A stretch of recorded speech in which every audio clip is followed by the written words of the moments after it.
ऐसा ही भरोसा रखें। यह नहीं कि हम अपने आप से इस योग्य हैं कि अपनी ओर से किसी बात का विचार कर सकें, पर हमारी योग्यता परमेश्वर की ओर से, जिसने हमें नई वाचा के सेवक होने के योग्य भी किया। हम किस पर भरोसा करते हैं? परमेश्वर। और जब हम परमेश्वर में नहीं आए थे, जब हम केवल परमेश्वर के विरोधी थे, तो उस समय हम किसी और पर विश्वास करते थे।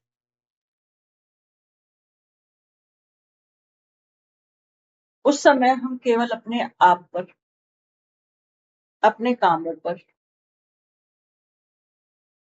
और अपने ही ऊपर विश्वास करते।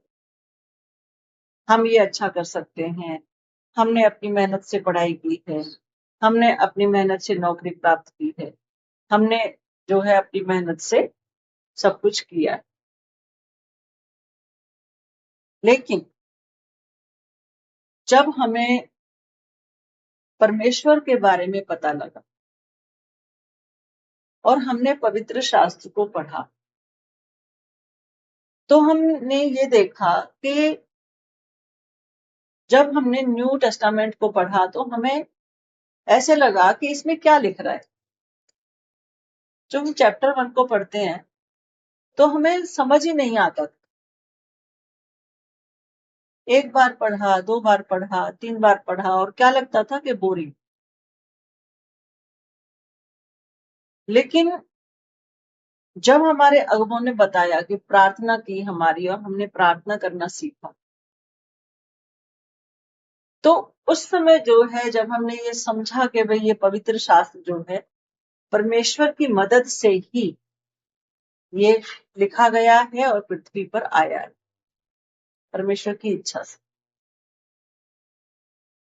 तो परमेश्वर का अनुग्रह हम पर हुआ और परमेश्वर हमें वचनों के बारे में खुलासा देने लगे कि हमें जिस बाइबल में हमें इंटरेस्ट ही पैदा नहीं होता था, या हम एक तरह से एक नॉर्मली किताब की तरह हम पढ़ते थे, उसके अब क्या होने लगा है, भेदों को परमेश्वर हमारे ऊपर प्रकट करने लगा। क्योंकि ऐसा क्यों हुआ कि ऐसा इसलिए हुआ कि एक राइटर जो होता है ना, वही जानता है कि मैं किस बात को मैं कहां पर लिख रहा हूं, तो मैं आखिरकार लोगों को क्या समझाना चाह रहा हूं, क्या इंटेंशन। वो इंटेंशन सिर्फ एक राइटर ही जान सकता है। और जो ऐसे ही पढ़ेंगे वो एक बुक रीडिंग कर रहे हैं या फिर जैसे अपनी अपनी बुद्धि से समझ रहे हैं, लेकिन वास्तविकता नहीं समझ सकते। तो ये परमेश्वर ने अपना अनुग्रह हमें दिया है, तभी हम पवित्र शास्त्र के वचनों के भेदों को हम समझ सकते हैं पवित्र आत्मा जी की मदद से। और उसी परमेश्वर ने हमें नई वाचा के सेवक होने के लिए हमें इस योग्य बनाया है कि हम पुरानी वाचा को से निकलकर नई वाचा में प्रवेश कर सकते। अब पुरानी वाचा और नई वाचा ये क्या है? पुरानी वाचा कब शुरू हुई? पहले कोई वाचा नहीं। आदम के मन में जो आया परमेश्वर को खुश करने के लिए उसने किया। हालांकि आदम को तो पता था, क्योंकि वो अदन की वाटिका में रहा है और परमेश्वर उसके साथ चलता फिरता था, उससे बात करता था। एक आदम ही ऐसा इंसान। अब आदम सिखा रहा है लोगों को, जैसे घर में माँ बाप सिखाते। अब कोई तो माँ बाप की सीख पर चल देता है और कोई अपनी मर्जी पर चल देता है। तो यही उस समय हुआ था। आदम को ही पता था, बल्कि इतना हव्वा भी नहीं जानती जितना आदम जानता, क्योंकि हव्वा कहाँ थी उस समय? हव्वा थी आदम के अंदर, समझ रहे हैं? आदम के अंदर थी हव्वा, इसलिए वो नहीं इतना जानती थी जितना आदम परमेश्वर के साथ रहा। तो आदम जो है लोगों को सिखा रहा है, अपने वंश को, वंशावली जब पैदा हुई चली तो वो सिखा रहे कोई गॉडली लाइन में चलने लगा है, आदम के हिसाब से चलने लगा है कि जो परमेश्वर के बारे में नियम कानून जो उसे पता थे, जो समझते, जो पवित्र आत्मा उससे बात करता था, है ना, तो वो जो है उस हिसाब से चला रहा है, और कोई जो है अपनी मर्जी से परमेश्वर को खुश कर रहा है। अब यहाँ पर दो लाइन निकल गई। उसकी दो संतान थी, संतानें और भी हुई है बाद में, लेकिन पहले संतानें दो थी, जो बाइबल हमें बताती है। अब कोई कोई पुस्तक बताती है कि दो बेटियां भी। अब चलो इस पर हम बहस नहीं करते, क्योंकि बाइबल जो बताती है उसी के हिसाब से चलते। तो अधर्म जो है, अधर्म ने धर्मी का खून कर दिया, मार दिया। जो आत्मिकता थी वो सिर्फ आदम रह गया, अकेला आदम हव्वा। दूसरी पीढ़ी में आत्मिकता को खत्म, मतलब कम कर दिया, मार दिया हाबिल को कैन में। उसके बाद इस तरह से वंश और बढ़ते रहे, फलते रहे, क्योंकि परमेश्वर ने जो है आशीष दी थी कि फूलो फलो और पृथ्वी पर बढ़ जाओ, तो इसलिए फल फूल रहे थे और संतानें उत्पन्न कर रहे थे। तो इस तरह से परिवार फल फूल रहे थे। अब जो है पाप जो है मनुष्य के मन पर आ गया, पाप बढ़ते बढ़ते चला गया, बढ़ते चला गया। जब तक शेत का जन्म हुआ तब तक तो पाप जो है वो चरम सीमा पर आ गया, क्योंकि शैतान बहुत मजे से उन्हें यूज कर रहा है। ऐसा नहीं है कि वो परमेश्वर को खुश नहीं कर रहे थे या परमेश्वर की पूजा अर्चना नहीं कर रहे थे, वो कर रहे थे। अंतर क्या था? परमेश्वर के अकॉर्डिंग उन्हें चलना था, हर काम में परमेश्वर को प्रथम, क्योंकि परमेश्वर जो है वो प्रथम है। लेकिन वो अपने काम को प्रथम बना रहे, अपनी एक्टिविटी को प्रथम बना रहे, परमेश्वर को पीछे रखते। लेकिन करना क्या था? परमेश्वर प्रथम है तो प्रथम को प्रथम ही रखना चाहिए था। जैसे एक लाइन लिखते हैं ना हम, तो उसमें हिंदी की लाइन लिखेंगे तो एक कर्ता होता है। कर्ता कौन होता है? करने वाला। कर्ता किसे कहते हैं? करने वाले। और जब हम इंग्लिश में लिखते हैं तो सबसे पहले सब्जेक्ट आता है, ठीक है। और सब्जेक्ट में भी क्या आता है? पहले आई। हिंदी में क्या? मैं। बाइबल हमें क्या बताती है मैं के बारे में, आई के बारे में? परमेश्वर का नाम, ठीक है। तो मैं को आप, आई को आप अगर दूसरे उस पर जोड़ोगे, सब्जेक्ट को ऑब्जेक्ट बनाओगे और ऑब्जेक्ट को सब्जेक्ट बनाओगे तो वो गलत हो जाएगा। या हेल्पिंग वर्ब की जगह या कहीं पे भी बीच में घुसाओगे अगर सब्जेक्ट को, तो वो एक तरीका गलत हो जाएगा।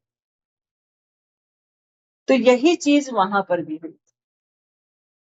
हाबिल जो था वो कर्ता को कर्ता ही मानता था कि ये हमारा कर्ता है, ये हमारा बनाने वाला है, ये हमारा सृजनहार।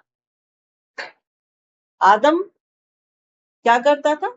कर्ता को कर्ता ही मानता था कि ये हमारा सृजने वाला है, ये हमारा पिता। लेकिन कैन क्या बोलता था? कि हम अपने हाथों की, हमारे हाथों में काबिलियत है, हमारे अंदर बुद्धि है, वो ठीक है परमेश्वर ने दी है, लेकिन वो बुद्धि को पहले रखता था, वो हाथ के कामों को इम्पोर्टेंस ज्यादा देता था। तो सोचने विचारने में यहाँ पर अंतर आता। ऐसे चलते चलते चलते चलते जो है 430 साल की गुलामी में इजराइल पहुंच गया। जब बहुत ही ज्यादा उनको उनकी हालत खराब हुई, सताया गया, तब परमेश्वर ने उन पर नजर रखी। 400 साल की गुलामी प्लस 30 साल, तो ये 430 साल की गुलामी होती है। और 430 साल की गुलामी दो हिस्सों में बटी है, पहले 30 साल, उसके बाद 400 साल। 30 साल कहते हैं कि 30 साल जो है इजराइल को अन्य जातियों ने सताया। इजराइल कौन था? कौन था इजराइल? याकूब, उसी का नाम था इजराइल, उसी के नाम से एक राष्ट्र बना था। तो जो याकूब था, याकूब को जो है 30 साल उसको सताया गया। तो वो 30 साल और 400 साल की गुलामी जो है, तो ये हो गई 430 साल। जब 430 साल एंडिंग पर थे तो परमेश्वर ने इस्राएलियों की सुधी। जब उनको निकालकर मिस्र से परमेश्वर ले गए तो वहां पर निर्गमन में परमेश्वर ने व्यवस्था दी। व्यवस्था देना क्यों जरूरी समझा परमेश्वर? वो इसलिए कि पाप फल रहा था। गॉडली लाइन बहुत लेट शुरू हुई थी, शेद से शुरू हुई थी, क्योंकि हाबिल को खत्म कर दिया था और शैतान ने अपना राज्य स्थापित कर लिया था लोगों के मनों में, उनकी बुद्धियों पे वास कर लिया था, यानी कि पृथ्वी पर पाप आ गया था।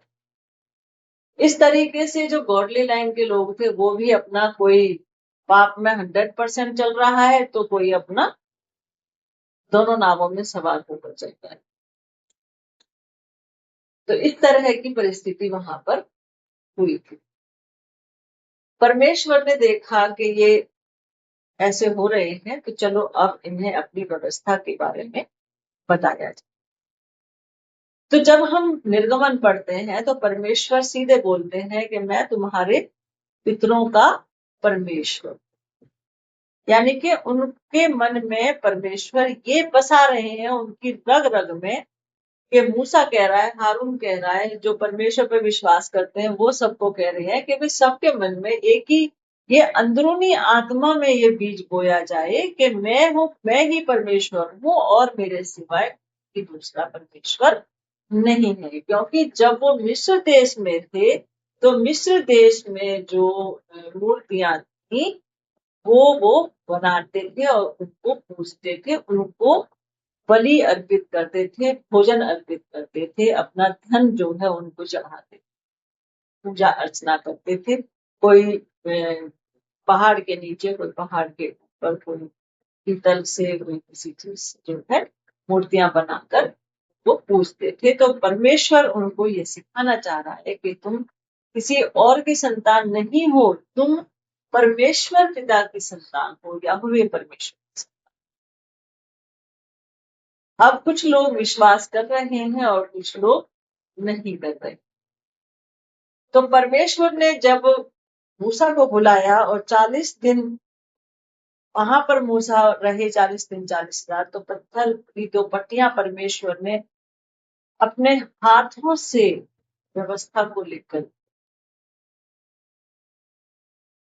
व्यवस्था में क्या लिखा था? सबसे पहले कि मैं तुम्हारा परमेश्वर हूं, मुझे छोड़ कोई परमेश्वर नहीं है, ना ही तुम किसी की मूर्ति को बनाना और ना ही उसके सामने तुम अपना सिर को झुकाना। तो परमेश्वर ने जो है कुछ उनको कि भाई ये करो, ये नियम उन्हें बताए हैं कि ऐसा ऐसा तुम करोगे तो तुम परमेश्वर के कामों को देख पाओगे, परमेश्वर के नजदीक तुम रह पाओ और परमेश्वर तुम्हारी मदद करे। तो व्यवस्था वहां पर दी थी। वो अलग बात है कि वो टूट गई और फिर दोबारा से जो है वो व्यवस्था दोबारा से लिखी गई। तो ये जो बाहरी थी, लोग परमेश्वर को पूजते तो थे लेकिन वो अनेकों रूपों में पूजते थे, अपनी मर्जी के हिसाब से। लेकिन करना क्या था कि परमेश्वर की इच्छा क्या है वो जानना जरूरी। किसी इंसान ने ये नहीं पूछा था, हम बाइबल में पढ़ते हैं कि प्रभु तेरी इच्छा क्या है।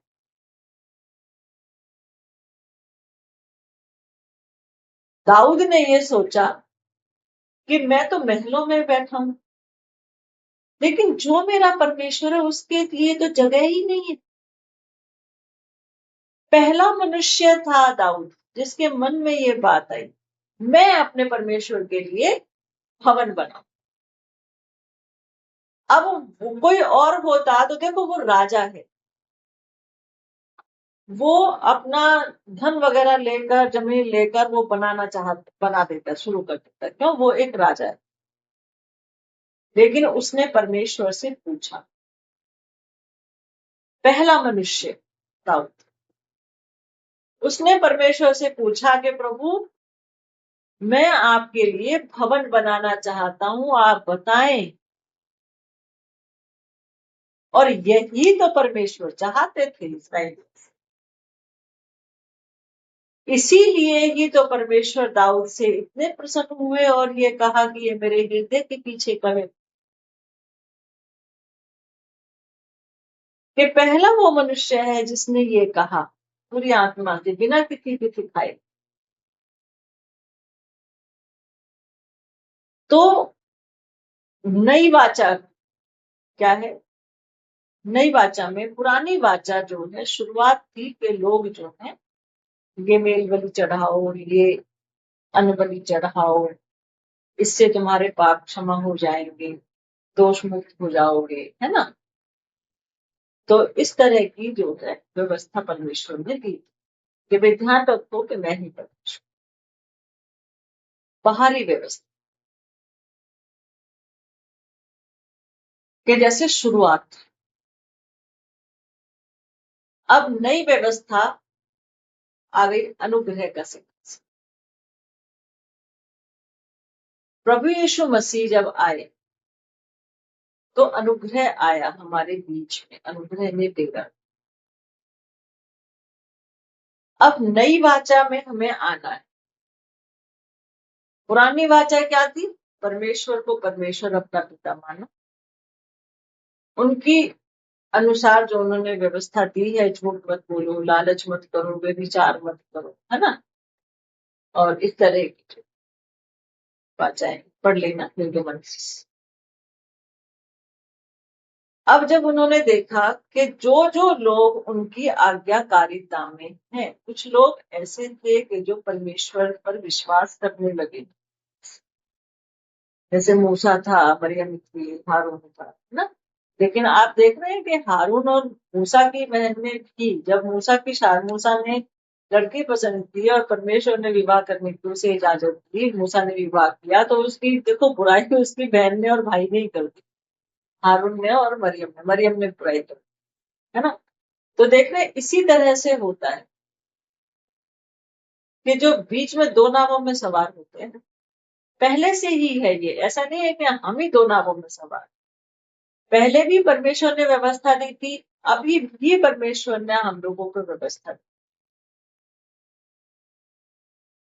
तो जिसने हमें नई वाचा के सेवक होने के योग्य भी किया, यानी कि हम पुरानी वाचाओं में से निकले हैं आत्मिकता से। जब हमने परमेश्वर को ग्रहण किया, हमें नहीं पता वो हमारा जीवन तो कोई 50 का है, कोई 40 का है, कोई 30 का है ना, कोई 20 साल का है, तो हमारा तो जीवन इतना ही है। लेकिन जब हमने परमेश्वर को ग्रहण किया ना, तब हम जो है पुरानी व्यवस्था में, पुरानी व्यवस्था में से कहते कैसे थे कि हमारे पूर्वज कहते थे झूठ नहीं बोलना है तुम्हें, लालच मत करो किसी दूसरे की चीज का, है ना। और राम रहीम को पूछते थे, लेकिन वो क्या कहते थे उनकी मूर्तों के सामने भी बैठ के कि परमेश्वर एक है। हमारे पूर्वज लोग यही तो हमें सिखाते थे कि लड़ो मत, किसी की आत्मा को मत दुखाओ। ये क्या थी? व्यवस्था, पुरानी व्यवस्था। तो जब हमने परमेश्वर प्रभु यीशु मसीह को हमने उनकी सुनकर, और हमने जब अपने मन से अपनी बुद्धि से जब हमने ग्रहण किया प्रभु यीशु मसीह, तो हम पुरानी व्यवस्था से निकलकर अनुग्रह की व्यवस्था में आ, यानी कि इस योग्य हमें किसने बनाया? परमेश्वर ने। हमने अपने पूर्वजों की बात मानी ना, तो हम बुराई करने से बचे रहे, है ना। अब हमें स्कूल की शिक्षा हमने प्राप्त कर ली एक तरीके से, अब हमें कॉलेज की शिक्षा प्राप्त कर, तो अब हमें अनुग्रह की वाचा में आना है।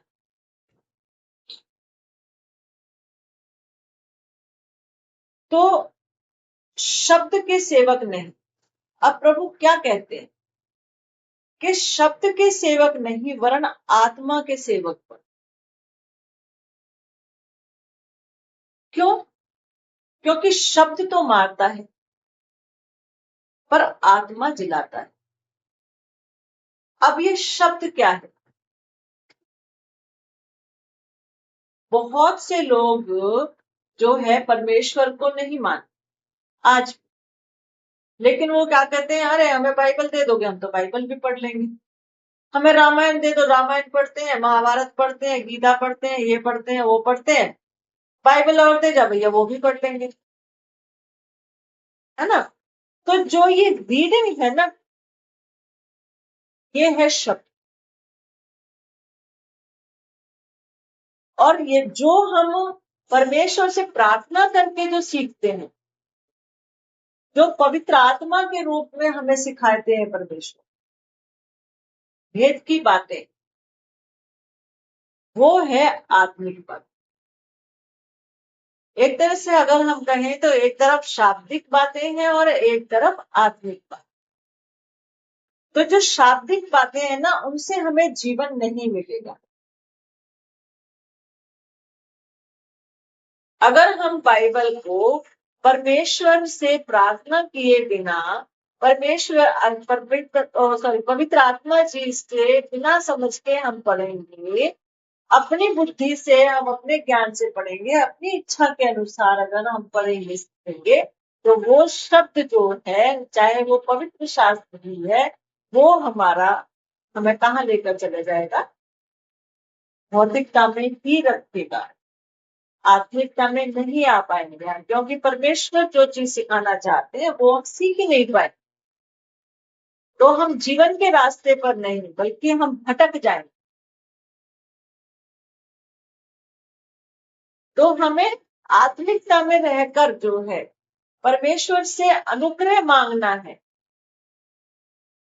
क्योंकि हमें पता है और वचन भी कहता है कि पवित्र शास्त्र जो है परमेश्वर की प्रेरणा से रचा गया है। इस चीज को भी बाइबल बताती है स्पष्ट। तो हमें यह समझना चाहिए, जब पवित्र आत्मा जी ने ये लिखा है, तो जब तक हम परमेश्वर से प्रार्थना नहीं करेंगे तब तक हम पवित्र शास्त्र को नहीं समझ सकते, जब तक हम घुटनों में नहीं बैठेंगे। यदि हम शब्द को पढ़ते रहेंगे, बाइबल को ऐसे ही पढ़ते रहेंगे, तो हमें मौत से हम नहीं बच सकते हैं, क्योंकि देखो वचन कह रहा है कि शब्द मारता है। यदि आप परमेश्वर के अनुग्रह में नहीं हैं, आप नॉर्मली आप बाइबल पढ़ रहे हैं, तो आपको परमेश्वर क्या सिखाना चाह रहे हैं आप सीख ही नहीं पाएंगे। और जब तुम सीख खुद नहीं पाओगे तो आप दूसरों को क्या सिखाओगे? सारी जिंदगी आप बाइबल को पढ़ने में लगा दीजिए, यदि आप परमेश्वर की आत्मिकता में सीख ही नहीं पाओगे तो कोई फायदा नहीं है। आपको वहीं जाना है जहां दुनिया जा रही।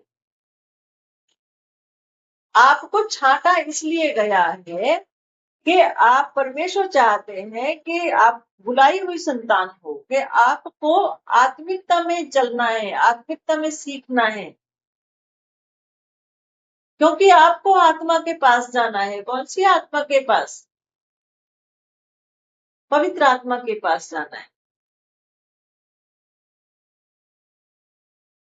और जब पवित्र आत्मा के पास जाना है तो पवित्र आत्मा से ही हमें सीखना है कि प्रभु आप बताएं कि हम क्या करें, आप हमारा मार्गदर्शन करें।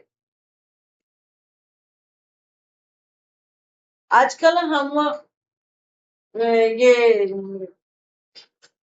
ट्विटर वगैरह पे और इन पे ये रील्स वगैरह आती हैं, जो भी हीरो हीरोइन हमें पसंद होता है, जिसकी एक्टिविटी हमें पसंद होती है, उसके कितने फॉलोवर हैं, हम उसको फॉलो क्यों करते हैं? कोई सलमान को फॉलो कर रहा है, कोई शाहरुख को फॉलो कर रहा है, कोई ऋतिक को फॉलो कर रहा है। क्यों फॉलो कर रहा है? क्योंकि हमें उसकी बातें अच्छी लगती हैं, हम उसके जैसा अपना बनना चाहते हैं, इसीलिए फॉलो वो करता है कि हमें इसके जैसा बनना है, इसके जैसा हमें ड्रेसिंग सेंस सीखनी है, इसकी तरह हमें हेयर स्टाइल सीखने हैं, इसकी तरह हमें चलना सीखना है, इसकी तरह हमें हंसना सीखना है, इसकी तरह हमें बोलना सीखना है। तो उसी तरह से परमेश्वर है, जिसको परमेश्वर अच्छा लगता है वो परमेश्वर को फॉलो करे।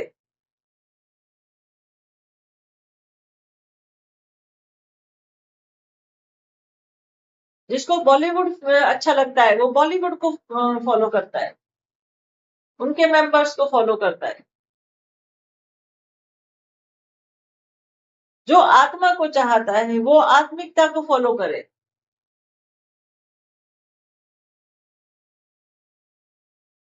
अगर आपको आत्मा के पास जाना है, आत्मा तो दो है, कौन सी आत्मा है? एक बुरी आत्मा है, एक पवित्र आत्मा है। ये डिसीजन आपका है, फ्री विल दी है परमेश्वर ने। बाइबल को शब्द के तौर पर पढ़ा जाता है जब कोई स्टार्टिंग में होता है, जब नहीं जानता है, लेकिन इतना समझ में आता है कि परमेश्वर कौन है। जब हम बाइबल को पढ़ते हैं, रीडिंग करते हैं, तो इतना समझ में आता है कि परमेश्वर कौन है। वो पहला शब्द है। शब्द में एंट्री करके ही आप आत्मिकता में चल सकते हैं। जब तक आप शब्द नहीं पढ़ेंगे तब तक आप अगले पड़ाव पर नहीं जाए। पहले आपको पहली सीढ़ी क्रॉस करनी पड़ेगी, तभी आप नेक्स्ट सीढ़ी पे चढ़ेंगे। आपको केजी क्लास क्रॉस करनी पड़ेगी, पास करनी पड़ेगी, तभी आप अपर केजी में चलेंगे, तभी आप फर्स्ट में आएंगे, तभी आप सेकंड में आएंगे। आप ये सोचो मैं एक दिन में एक क्लास पार कर लूं, वो नहीं हो सकता है। कि या मैं छलांग लगा दूं, वो नहीं हो सकता है। अगर छलांग लगाओगे तो बीच का खत्म हो जाएगा, पहले को भी भूल जाओगे और जो छलांग लगाई है उसको भी भूल जाओ।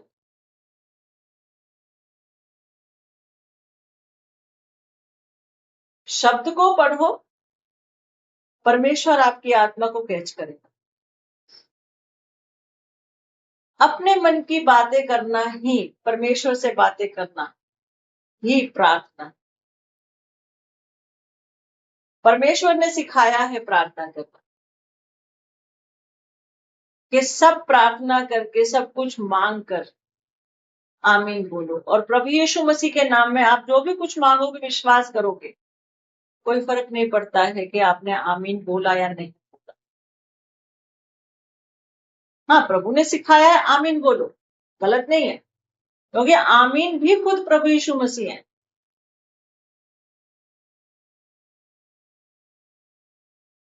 लेकिन अगर आप प्रार्थना में नहीं मांगोगे, नहीं बोलोगे, सॉरी, आमीन, तो ऐसा नहीं है कि आपकी प्रार्थना नहीं सुनी जाएगी।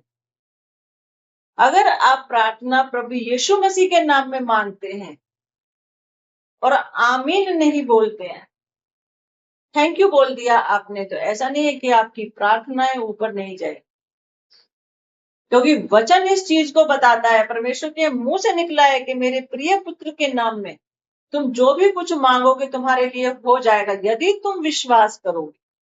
विश्वास किस पर करना है? अपनी प्रार्थना पे करना है या परमेश्वर पे विश्वास करना है? परमेश्वर पे विश्वास करना। एक दिन विश्वास कर लिया, 2 दिन विश्वास कर लिया, 3 दिन विश्वास कर लिया, परमेश्वर ने तो हमारी प्रार्थना ही नहीं सुनी।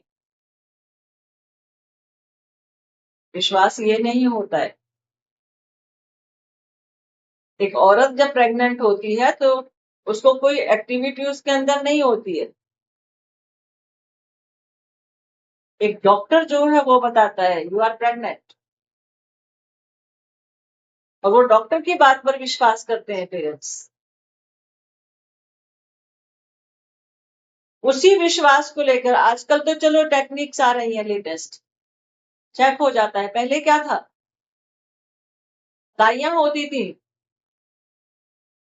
वो बोल देती थी कि हाँ भाई ठीक है, और उसी चीज को ही वो विश्वास करके 9 महीने तक बच्चे को जन्म देती थी, अपने पेट में रखती, अपने शरीर में रखती। तो ये एक प्रोसेस है 40 वीक्स का।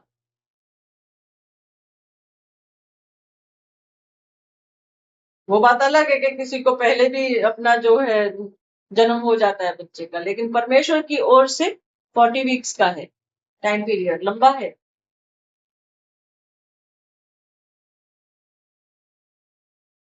तो विश्वास करना है, ये नहीं कि जल्दी टूट जाना है। परमेश्वर का धन्यवाद करना है कि प्रभु मेरी प्रार्थना तो आपके पास पहुंच चुकी है, अगर मेरे लिए ये ठीक होगा जो मैंने मांगा है तो वो मुझे जरूर मिलेगा, क्योंकि परमेश्वर ने हमें बनाया है, परमेश्वर ने हमारे लिए सब चीज अच्छी बनाई है, बेस्ट बनाई है। तो परमेश्वर को ही पता है कि हमारे लिए क्या नुकसान देने वाली चीज है, क्या नहीं है। तो परमेश्वर का धन्यवाद करना चाहिए कि प्रभु अगर हमारे लिए ठीक है, हमने जो मांगा है तो प्रभु आप दे दोगे, और अगर नहीं दोगे तो अच्छी बात है कि हम हमारे साथ बुरा होने से हम बच जाएंगे।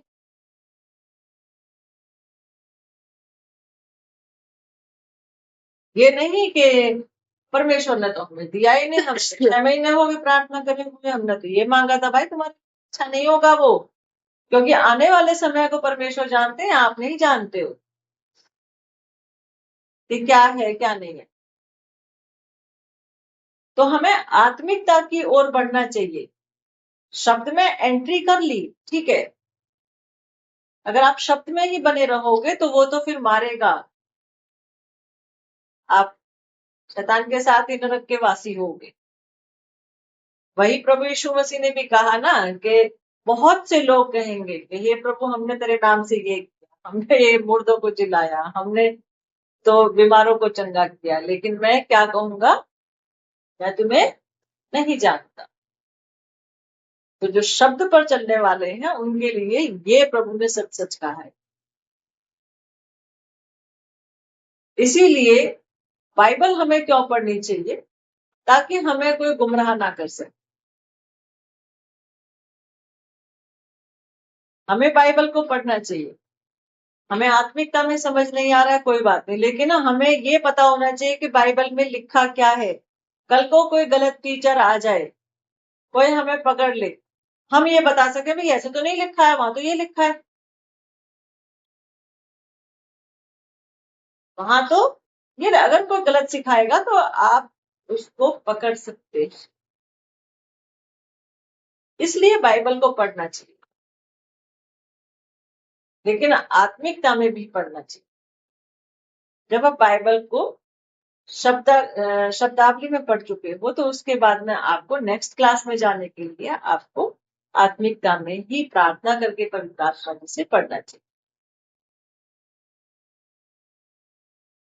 यदि मृत्यु की वह वाचा जिसके अक्षर पत्थरों पर खोदे गए थे यहां तक तेजों में हुई कि मूसा के मुंह पर तेज के कारण जो घटता भी जाता था, इजरायली उसके मुंह पर दृष्टि नहीं कर सकते थे।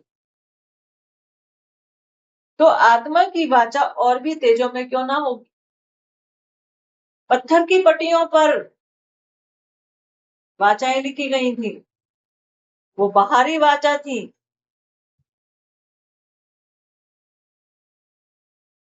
सोचो, जब वो बाहरी वाचाओं से मूसा के चेहरे पर इतना नूर हो गया था, जब वो पहाड़ से उतर कर आ रहा था, तो यहोशू वगैरह ने उससे कहा कि तेरे मुंह से तो बहुत ज्यादा तेज है, इस पर अपने मुंह पर पर्दा डाल दे। तो सोचिए, जब बाहरी वाचा का ये रूप है, तो जो आत्मिक वाचा है, जो अनुग्रह की वाचा है, उसका रूप कैसा होगा?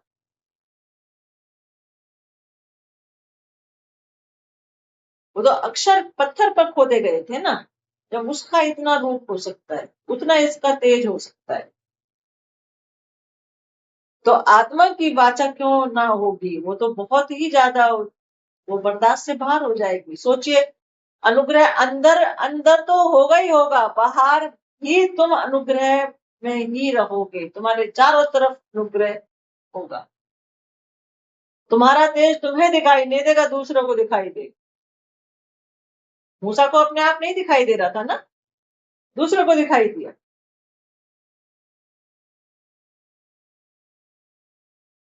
क्योंकि जब दोषी ठहराने वाली वाचा तेजों में थी, तो धर्मी ठहराने वाली वाचा और भी तेजों में क्यों ना हो। मारे थे 3,000 लोग, जिन्होंने वाचा का पालन नहीं किया था, पत्थर की वाचा का पालन नहीं किया था। जब दोषी ठहराने वाली वाचा ऐसी थी, तो धर्मी ठहराने वाली वाचा किस कदर हो, ये सोचना है। जब न्याय होगा, तो किस तरीके से न्याय किया जाएगा, उस चीज के बारे में सोचिए। तो परमेश्वर के अनुग्रह के सिंहासन के सामने आए, रहे, दया आसन के सामने, परमेश्वर के दया आसन के सामने आए, परमेश्वर से प्रार्थना करें, प्रभु दिन ब दिन कितने गुनाह कर देते हैं हम, जाने अनजाने। हमारे गुनाहों को, हमारी गलतियों को, हमारे पूर्वजों के जो पाप श्राप हम पर आ रहे हैं, हमें माफ करें प्रभु, और पुरानी वाचा से हमें निकाल कर नई वाचा में हमें और भी आगे बढ़ाएं। तो हमें हमेशा परमेश्वर की ओर देखते रहना चाहिए। अभी आसमान है, अभी हम देखने लायक, हमारी आंखें देख सकती हैं आसमान को। एक समय ऐसा आएगा कि आप आसमान को देख नहीं पाओगे, जब वो खुल जाएगा, तो तुम्हारी आंखें उस प्रकाश को देख नहीं पाएंगी। जब तारे टूटेंगे, आसमान को देख नहीं पाओगे आप। आपको अपने मन में ये विश्वास रखना चाहिए कि हम परमेश्वर को भले ही स्वर्ग में नहीं देख पा रहे हैं, परमेश्वर हमारे अंदर है, लेकिन परमेश्वर की नजर हमारे ऊपर है। छोटे से छोटा काम भी परमेश्वर से नहीं छिप रहा है। जब हम प्रकाशित वाक्य की पुस्तक पढ़ते हैं, तो बिल्लौर के शीशे के समान सारा ट्रांसपेरेंट है।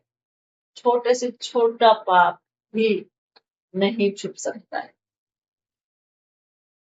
छोटे से छोटा काम भी नहीं छुप सकता। बिल्लौर के शीशे के समान, और सारे सिंहासन में आंखें ही आंखें। परमेश्वर आदेश देते हैं, सेकंड भी बहुत ज्यादा है। हमारी पलक भी इतनी जल्दी नहीं झपकती है जितनी जल्दी वो पृथ्वी पर आ जाते प्रभु के दूत, संदेश लेने वाले और संदेश देने वाले। तो हमें किसमें बढ़ना है? आत्मिकता में बढ़ना। परमेश्वर के अनुग्रह के सिंहासन के सामने आना है, बार बार परमेश्वर के दया आसन के सामने आना है। ऐसा नहीं है कि आप घुटने पर बैठने के लिए ही आप ये कहो कि हमें तो घुटने पे बैठ के ही हम कैसे, हमारे तो घुटने नहीं टिकते हैं। मन तो टिकता है। आप फ्रेश रूम में भी बैठकर मन तो वहां भी है ना आपका। आप गाने गा सकते हैं, आप सीरियल कर सकते हैं, आप पड़ोसी के गानों पे थिरक सकते हैं, नहाते नहाते भी थिरक सकते हैं आप। अपने मन को भी थिरका सकते हैं। तो परमेश्वर को क्यों नहीं? परमेश्वर हमारे मन को देखता है, उसे मन चाहिए। वो जानता है कि ये काम कर रहे हैं। आप खाना बनाते समय आप प्रभु के गीत गा सकते हैं आत्मिक। परमेश्वर को ढोल नगाड़े वाले गीत नहीं चाहिए, परमेश्वर को आत्मा के गीत चाहिए। परमेश्वर को डांस करने वाले गीत नहीं चाहिए, ऑर्केस्ट्रा नहीं चाहिए। आत्मिक गीत चाहिए, जो गीत गाते गाते दिमाग में परमेश्वर को छू जाए। हम ऐसे गीत गा सकते हैं, प्रभु के वचनों को मनन कर सकते हैं, प्रभु का धन्यवाद की भेंट अपनी चढ़ा सकते हैं परमेश्वर। प्रभु धन्यवाद, इतना कुछ परमेश्वर ने आपके लिए किया है, ये सोच सकते हैं। अब अपना जीवन आपको जैसा मर्जी चलाओ, परमेश्वर ने तो फ्री विल दी है, आदम को भी दी थी। सोचने समझने की शक्ति दी है परमेश्वर। खुद अपना भला सोचो, बुरा सोचो, जिसको जहां जाना है वो सोचो, अपनी लाइफ को कहां लेकर जाना है। अंत में आप दोष नहीं दे सकते परमेश्वर कि प्रभु हमने तो ये किया, हमने तो वो किया, नहीं, आप दोष नहीं दे सकते। जब न्याय होगा तो आप परमेश्वर से नहीं कह सकते कि हमें नहीं पता था, काश हमें ये पता होता। बेटा क्यों नहीं तुमने पता किया, या समझ नहीं थी? नहीं, परमेश्वर ने समझ दी है। कलीसियाएं क्यों है ये? इसीलिए है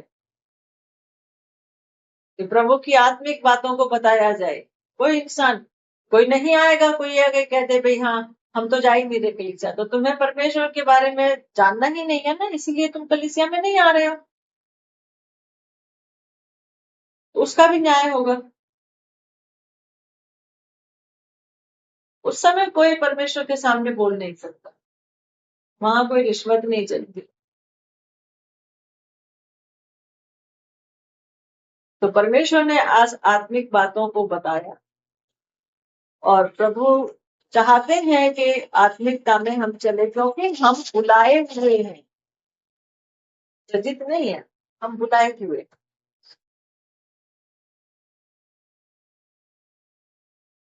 और बुलाए हुए हैं तो हम पर अब्राहम की आशीषें भी आए, बशर्ते हम काम करें आत्मिकता में। तो नहीं तो कितने बुलाए हुए ऐसे हैं जो ठोकर खाएंगे। एक समय ऐसा आएगा कि प्रभु यीशु मसीह छोड़ देंगे सब, पवित्र आत्मा जी यहाँ से चले जाएंगे, छोड़ जाएंगे उन्हें। तुम्हें संसार पसंद है, संसार की बातें पसंद है, संसार के काम पसंद है, तो अपना बिताओ यहाँ पे बाकी समय। जब न्याय होगा तो अपने संसारिक रूप में तुम्हारा न्याय हो जाएगा। Praise the Lord। बोलो प्रभु यीशु मसीह की जय।